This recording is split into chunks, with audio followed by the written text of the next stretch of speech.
It's the most wonderful time of the year. Oh. Hey, I'm Rob, and welcome back to another episode of the Maverick Cyclist. And gloriously, it is May, so it is time to celebrate the Grand Tours and all the fanfare, craziness, accidents, etc. that come with it. Before we get into things, make sure you hit like and subscribe so you can help us share bike love all around the world. Here at the Maverick Cyclist, we're all about sharing the love, and you guys make it possible. The only way that happens is through like and subscribe so that YouTube's algorithm can do its thing and other people can find us and we can share bike love. So help us out. Let's go! I love this time of year. Saturday is the 8th of May, 2021, and it begins the cycling season's Grand Tours. There are 3 of them. The Giro d'Italia, the Italian Grand Tour, starts this Saturday in May. We'll follow that on with July, where we will be seeing Le Tour de France, the Super Bowl of all cycling. And in August and September, the Spanish Vuelta de España, which is another amazing race. They all have their own qualities, their own uniqueness, their own histories. It's fantastic. If you are new to cycling, putting your foot in the water, whatever, the Grand Tours and the TV coverage we get nowadays is phenomenal. So I'm going to give you 5 great reasons coming up right now why you should be watching the Grand Tours this summer, starting this Saturday with the Giro d'Italia. So let's get into it. So I spent hours and hours and hours last night into the wee hours of the morning trying to put this video together, and I kind of hated it. So I blew it up, and I'm just going to shotgun it at you with passion and energy, because that's how I want you to come out of this video feeling. It's how I feel when I watch the races, and I want you to share that with you guys. So here we go.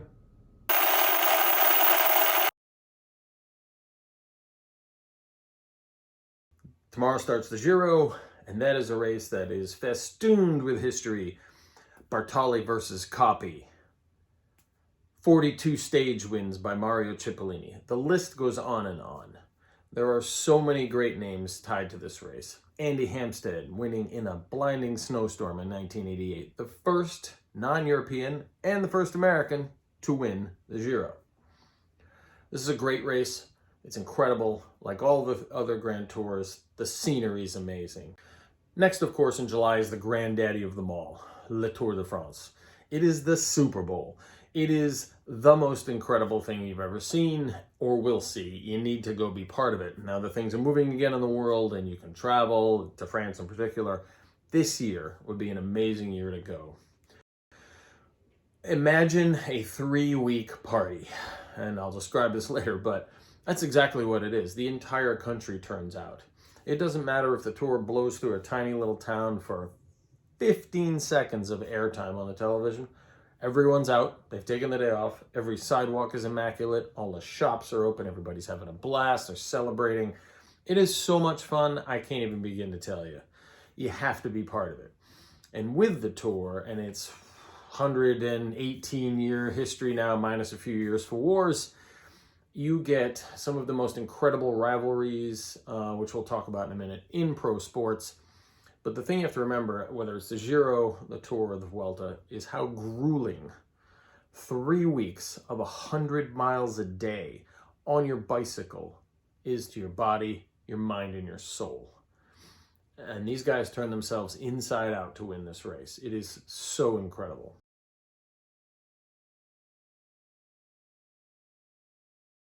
All right, so let's talk about strategy. When we're talking about strategy, we're talking about moment to moment in a race.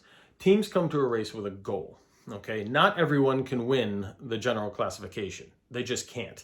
In order to win the GC, you have to not only be a prolific climber to be able to stay with the front of the pack all the way to the end in these mountain stages, particularly in the mountaintop finishes, which are nasty.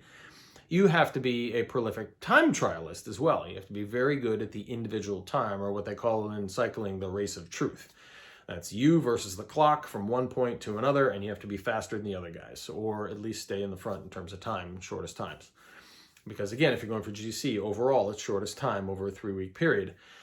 Now, those strategies change for any number of things. If I bring in a team and I'm a general classification team trying to win the GC with my rider, let's say Chris Froome or Pogacar or Roglic, these guys come in and they are the focus. The other 7 or 8 guys that are around them, their sole purpose is to get that person safely through the 3 weeks to the end with the lowest possible time so they can win the GC. Now, that being said, lots of things affect that, right? That person could get sick. They could crash. They could have a bad day and get caught in a crosswind. The weather could literally keep them from winning the Tour. And the phrase goes, you can't win the Tour in a single day, but you can lose it in a single day. And I'll submit to you that both of those are actually true based on last year's Tour de France in 2020, which had just an incredible, exciting finish on one day when it mattered most, the second to last day of the Tour, where Pogacar did the time trial for the ages and beat not only the person who was in first place in front of him, Roglic, who was 57 seconds ahead when the day started, but he beat him by 59. That's how good a time trial he had that day. The kid rode his heart out, and again, 21. But that is one example of how quickly fortunes can change in this race. You've watched this race for 3 weeks. You've seen Roglic's team Jumbo-Visma, a powerhouse of riders, just incredible talent across the board, build and build and build that lead and that just strength. We used to watch it a lot with Lance and Postal. Those guys used to just dominate, and Jumbo-Visma dominated last year, except they never quite could shake Pogacar.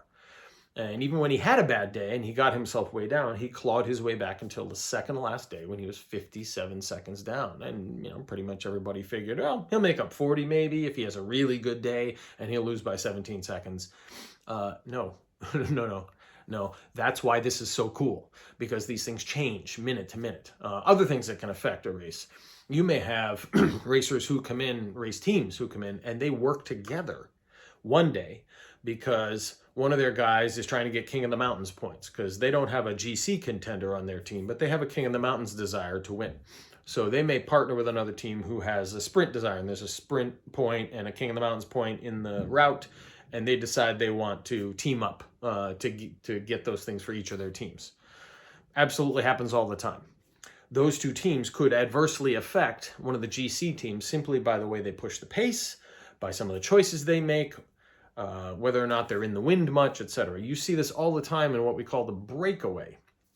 So at the start of each stage, there's a bunch of guys who break away.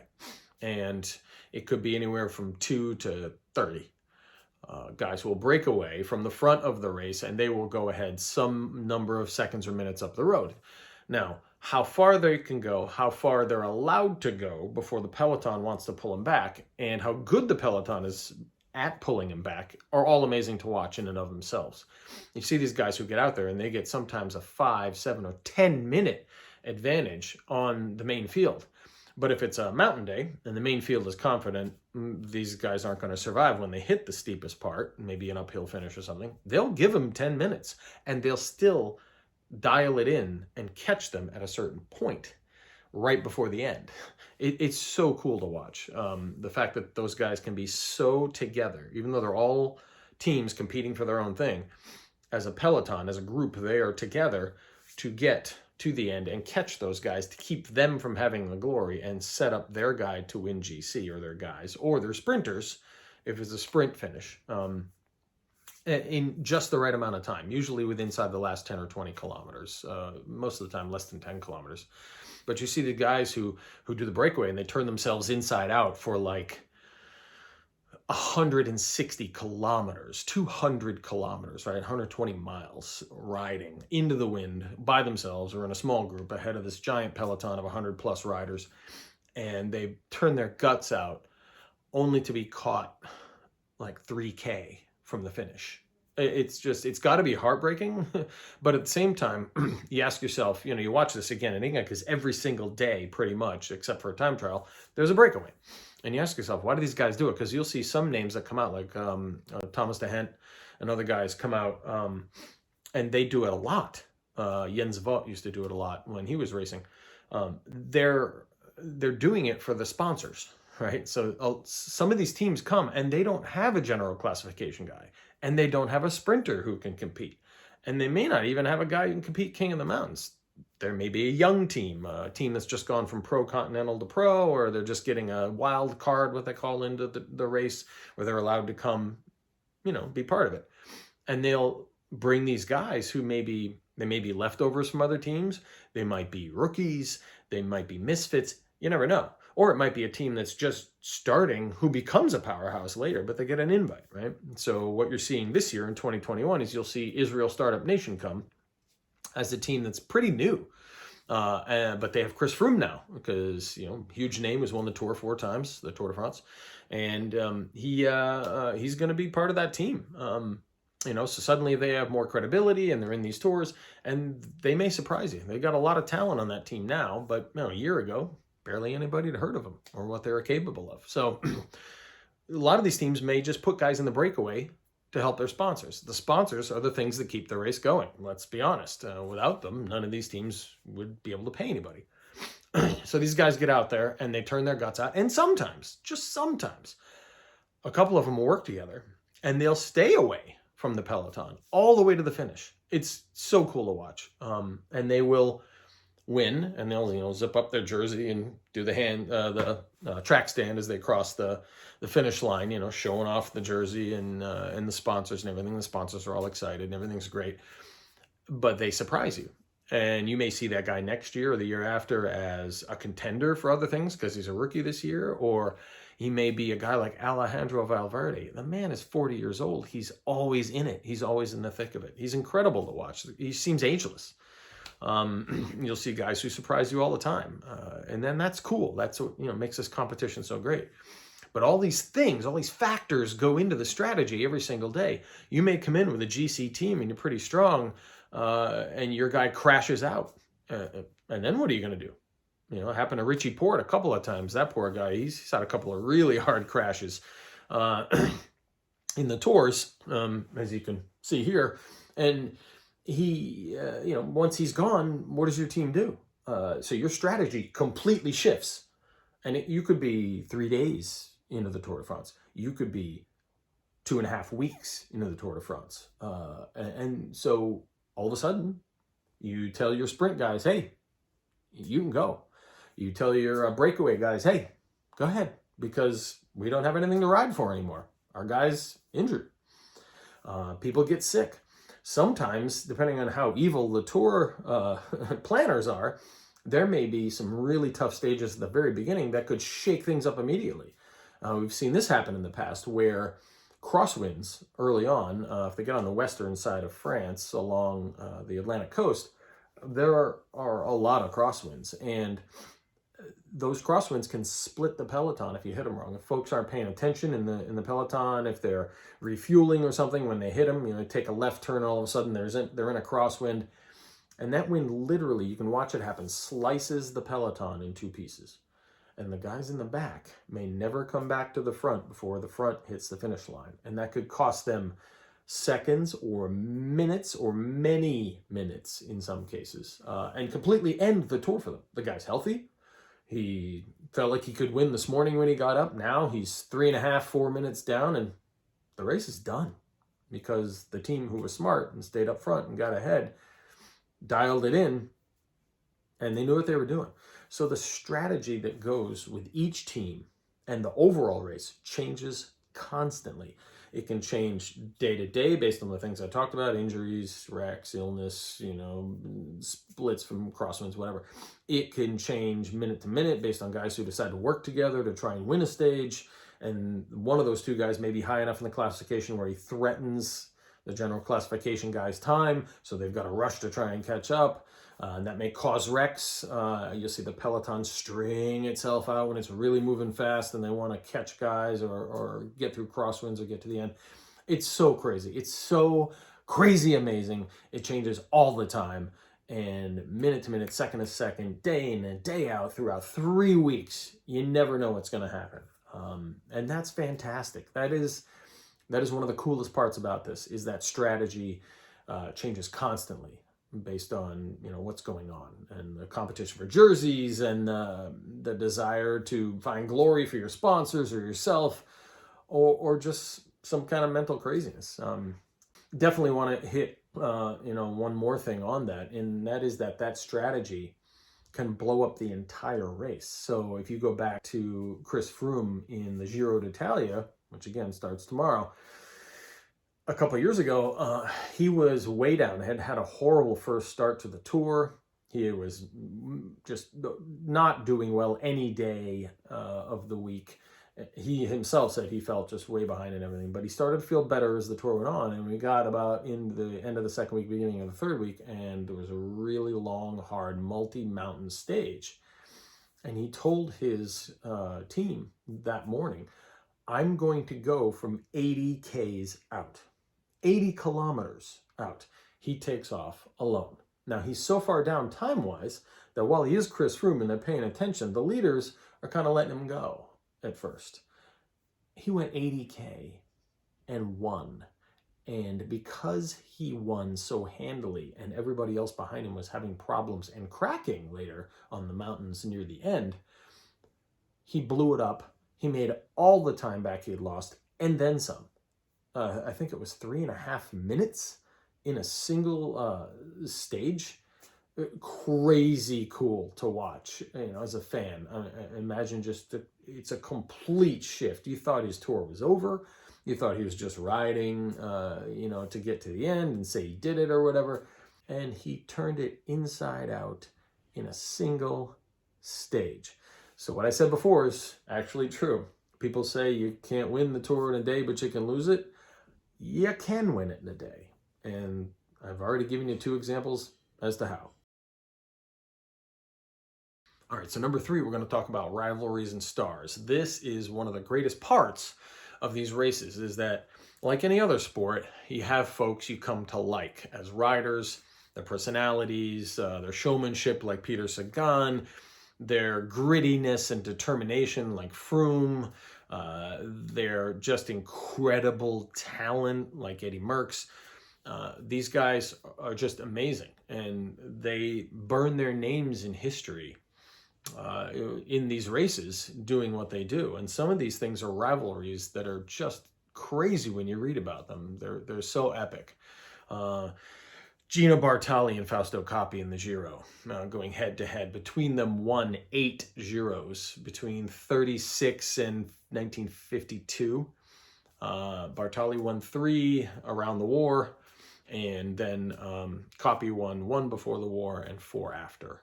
Just crazy, crazy, amazing talent. Always back and forth between the two of them. Head-to-head rivalries. Bernardino and Greg LeMond, who were teammates in the early 80s, an incredible powerhouse couple of riders. But they had a falling out, and in 86, LeMond was supposed to be supported by, so the story goes, the two of them clashed. They ended up acting as friends in the race, and that was an incredible story in and of itself. Those guys, won the Tour 5 times, LeMond won the Tour 3 times. In fact, speaking of LeMond, he won the Tour against a guy named Laurent Fignon in 1989. Now, after the 86 Tour, LeMond got shot in a hunting accident. Spent a couple years recovering, got back on the bike. No one gave him a chance in hell. He came back and he won the 89 Tour against Fignon, another former teammate, by the shortest margin in the history of the Tour de France, 8 seconds. And I think it was the last time they ever had a time trial on the final day of the Tour. Now, typically the Tour de France ends with a nice long procession into Paris, a few laps for the winning, GC guy and his team. And then the sprinters get to do the last piece, and everybody's, yeah, and it's incredible to go see. You need to go see it.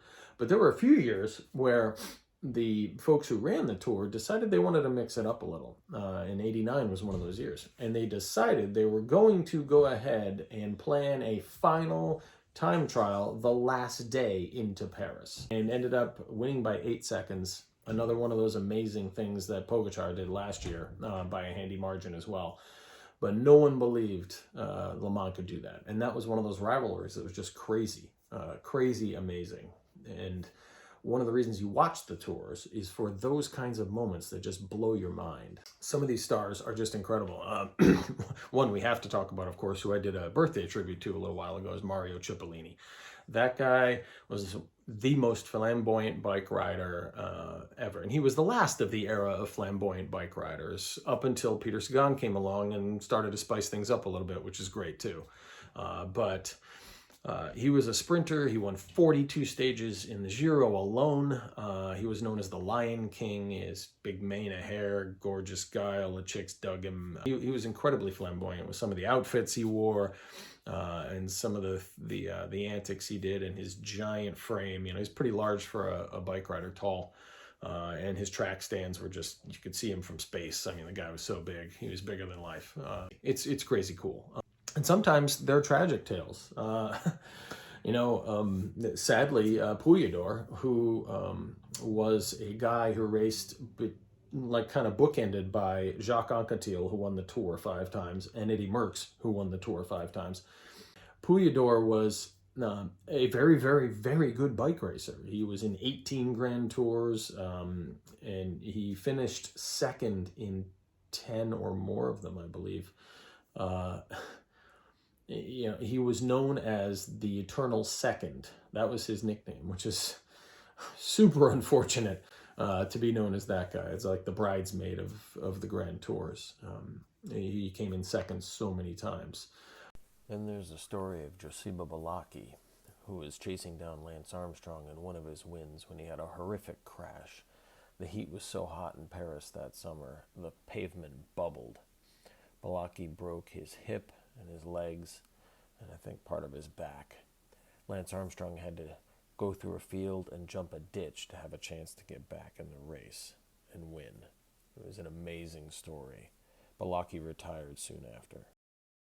Lance may be one of the best well-known to us Americans, but there's Alberto Contador, El Pistolero, there's Miguel Indurain, another 5-time winner of the Tour de France, the incomparable Eddie Merckx, known as the Cannibal, for winning everything, Bernardino, who took a blow to the face in a wreck, picked up his son who was crying, snapped his nose back into place and said, "See, everything's fine." He was also taken to task for assaulting protesters in the street during a tour physically.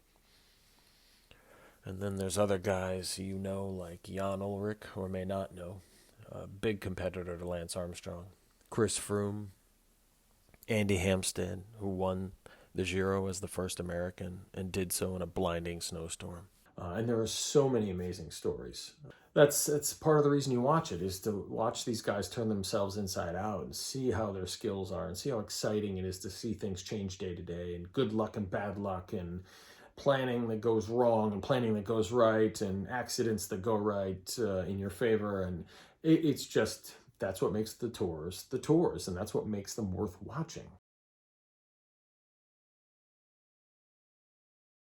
So my favorite part about the tours overall is dynamism. No day is entirely predictable. Nothing is guaranteed except suffering. That is the only thing that's guaranteed. Whether it's dehydration, wrecks, you have to go through a 3-week race where you are racing 100 miles a day on average. That's crazy. It is such torture on the body. And so sometimes a guy will just have a bad day. The weather changes constantly. He's got freaking Lycra on. He's not wearing a parka. It's cold and wet and nasty. There are other days it's blisteringly hot and whatnot. But there are also the other guys who break themselves and keep going. One of the best examples that I can think of in recent years is Alberto Contador, who broke his leg 10 miles from the end of the race, got back on his bike after the crash, finished the stage with a broken leg. I don't know how you do that. As the stage changes from day to day, each year It's not the same route, right? So if you go to the Indy 500, the track is the same. If you go to Talladega, the track is the same. If you do a horse race, the Kentucky Derby, the track is the same. Every single year, the tour changes. Each one of the tours change. They will definitely feature things that are the same. The Giro is known for Stelvio Pass. Now you know why. Look at that thing. The Tour de France is known for Alpe d'Huez and Mont Ventoux, 100 other amazing mountains. The Vuelta is known for a bunch of great mountains and stages, but they shift and change every year. The direction they go up the hill, what time in the race that mountain comes into play, whether or not you finish on the mountain or you have to go over the mountain to finish somewhere else, all of that changes. And with it, weather conditions change. The dynamism in these races is constant, and that's what makes it so freaking exciting. It could be a simple stage, and yet something could happen. A mechanical, multiple mechanicals. You never know. Great thing we started the video with was a wreck in a seemingly flat time trial, not a problem. Seconds inattention and a speed bump, and a guy's eating a barrier and he's out of the race. The dynamism happens in a lot of ways, as you can see by the dog causing the accident here. That's not the first time I've seen that, and it definitely won't be the last. People bring their pets, they line the roads. The coolest thing about being a fan of the tour is how close you can get to the people you want to see race. I mean, literally, as you're seeing here, within touching distance. Sometimes they do touch them. Sometimes they help push them up the hill if they, have a mechanical and need to get started again for a second. You're allowed to do that. But they're in your face as a rider constantly.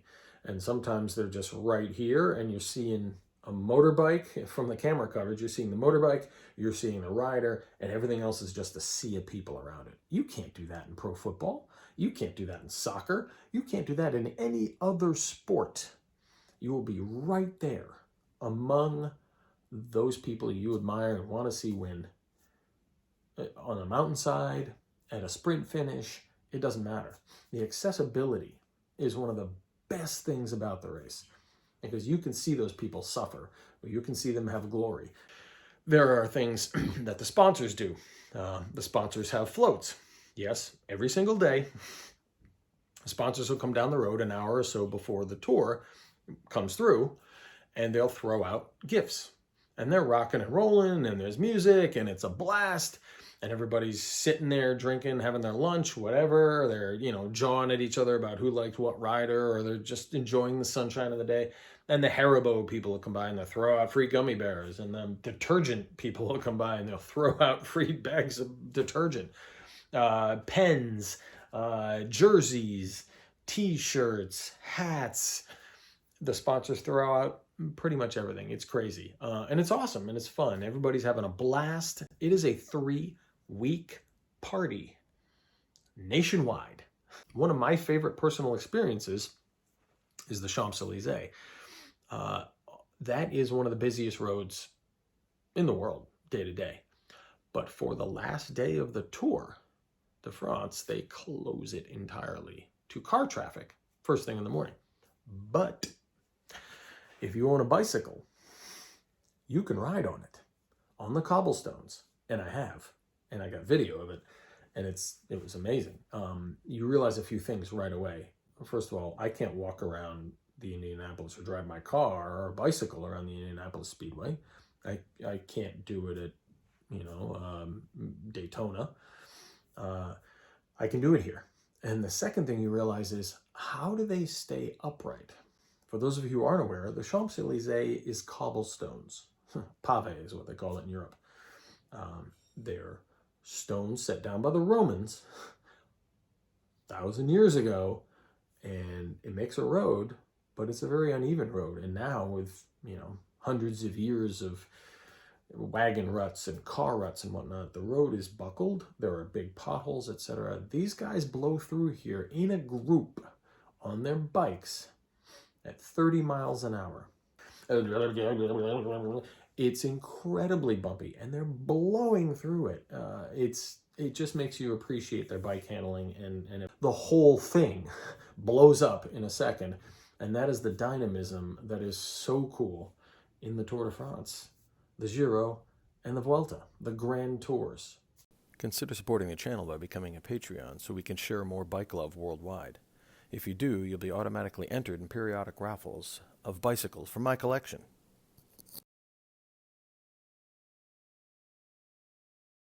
Last thing we're going to talk about is passion. The passion that surrounds these races, nothing like it in the whole world. No other sport has the fan base that comes out, has the ability to touch those players, to be around those sports stars, to interact with people you've never met before, to turn your passion into a holiday. Nothing is like being at the Grand Tour. Start by watching them. Experience what you see. Identify places you want to go. That's one of my favorite things, is I turned watching tours into a holiday. Because inevitably, they'll be going through some small town, and I'll say, I'm going to see that. That looks cool. One of the best parts is the TV coverage, because when the race is at a slow point, the helicopter shots will focus on some historical place, some special event, maybe what region they're in for wine, etc. And the commentators, they'll cover what the building is, what its history is, what the region's history is, what they make there. Do they grow olives? Do they grow grapes? What are they famous for? They'll cover all that, and you'll get amazing helicopter shots of the area. And inevitably, I end up seeing places I want to go and ride my bike and visit and eat the food.